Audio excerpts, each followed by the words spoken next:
আমি সবার প্রথম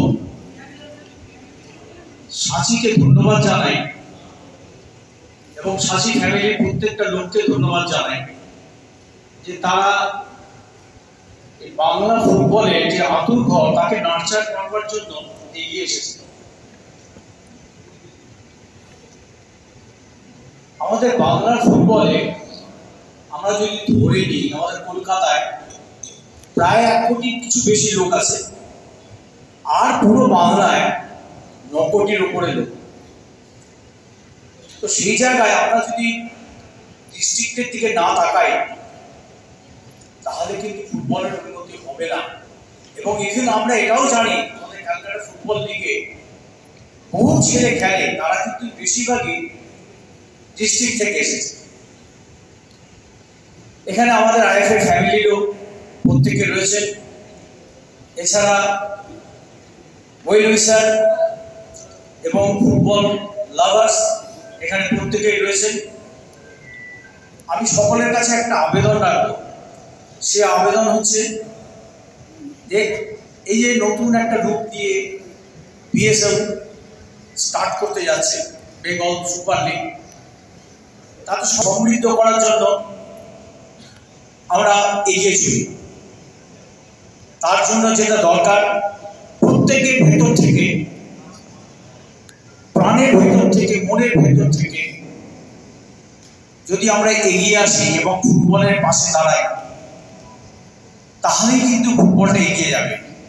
এই বেঙ্গল সুপার লিগ একটা জিনিস প্রথম সূচনাতেই প্রমাণ করছে যে এটা কিন্তু খুব জনপ্রিয় হবে, কারণ আজকে এই হল পরিপূর্ণ। এটাই একটা ইঙ্গিত যে Bengal Super League super hit হবে, সুপার ডিপার হিট হবে। আমি যখন অল ইন্ডিয়া ফুটবল ফেডারেশনের সিনিয়র ভাইস প্রেসিডেন্ট, একটা প্রশ্নের সম্মুখীন হতাম, তোমাদের রাজ্যে তো ক্যালকাটা ফুটবল লিগ, তোমাদের রাজ্যের লিগটা কোথায়? তখন আমাকে বলতে হতো না আমাদের ওয়েস্ট বেঙ্গল স্টেট লিগ হয়, বহু বছর ধরে হয়েছে, মাঝে মধ্যে অবশ্য অন্য একটা কারণে হয়নি, কিন্তু সে কারণে আমি আসবো।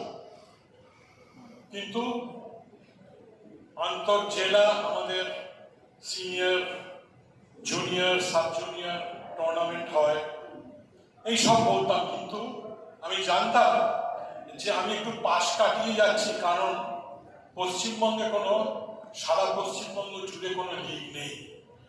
আর কলকাতা ফুটবল লিগকে আমরা যদি পশ্চিমবঙ্গের লিগ বা বেঙ্গল লিগ বলি, যদিও জেলার ফুটবলাররাই কলকাতা ফুটবল লিগকে সমৃদ্ধ করত এবং করেও, যারা সব খ্যাতনামা খেলোয়াড় তারা বেশিরভাগই জেলা থেকে এসছে এবং এখনো আসে, কিন্তু সেই সংখ্যাটা আগের থেকে আস্তে আস্তে অনেক কমেছে।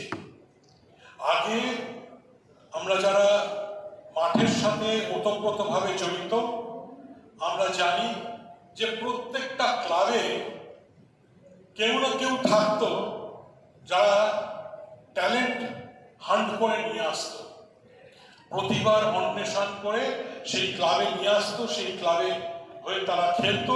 তারপরে আস্তে আস্তে সেই খেলোয়াড় ফুটবলের মূল স্রোতে ভালোভাবে আসতো, তারা বাংলার প্রতিনিধিত্ব করতো, ভারতের প্রতিনিধিত্ব করতো। সুতরাং একটা সাপ্লাই লাইন ছিল, মূল স্রোতে আসার একটা দিক ছিল, একটা রাস্তা ছিল। সেই সব ফুটবল প্রিয়, ফুটবল প্রেমী তাদের সংখ্যা কমতে আরম্ভ করলো এবং এখন হয়তো হাতে গোনা কয়েকজন থাকলেও থাকতে পারে। সুতরাং জেলা থেকে ফুটবলার কলকাতা লিগে আসাটা অনেক কমে গেল।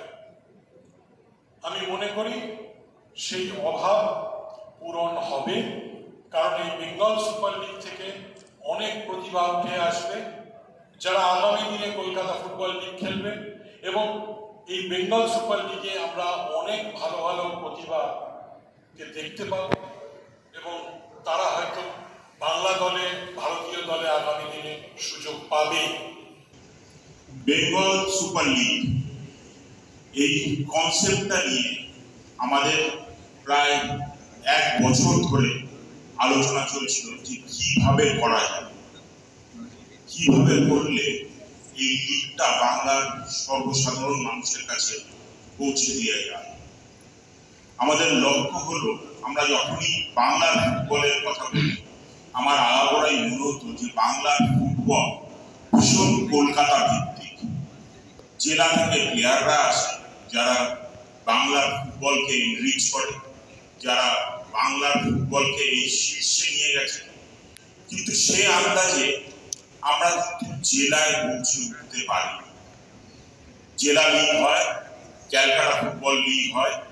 আমরা ক্যালকাটা ফুটবল লিগটাকে ছড়াবার চেষ্টা করেছি, হয়তো পার্শ্ববর্তী কিছু জেলায় ক্যালকাটা ফুটবল লিগের ম্যাচ দেখা যায়।